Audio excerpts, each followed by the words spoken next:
ഇടവൻ രാശിക്കാർ, ഇടവൻ രാശിയിലെന്ന് വെച്ചിട്ടുണ്ടെങ്കിൽ കാർത്തികയുടെ മുക്കാലും രോഹിണിയും മകേരത്തിൽ അരയും കൂടിയതാണ്.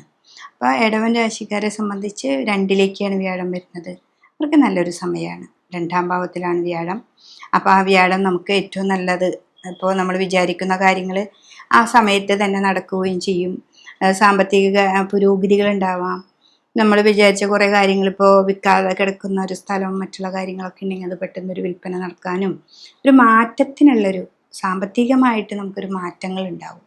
പിന്നെ വാക്കുകളൊക്കെ വളരെ സൂക്ഷിക്കണം. എന്താ വെച്ചാൽ ബുധൻ്റെ ക്ഷേത്രത്തിലാണ്, മാറ്റി പറയാനൊന്നും പാടില്ല.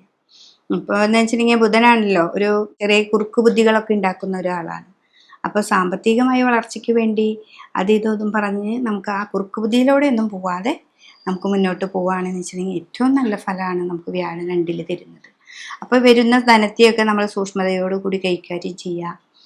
പിന്നെ ഇൻവെസ്റ്റ്മെൻറ്റ് പോലെയുള്ള കാര്യങ്ങളൊക്കെ സൂക്ഷിച്ച് അത് നോക്കുക. കിട്ടും നിങ്ങൾക്ക്. പക്ഷെ ഇപ്പം എന്നിട്ടുമ്പോൾ കൂടി കിട്ടി പെട്ടെന്നത് ലോസ് ആവുന്ന ഒരു ഇതാണല്ലോ.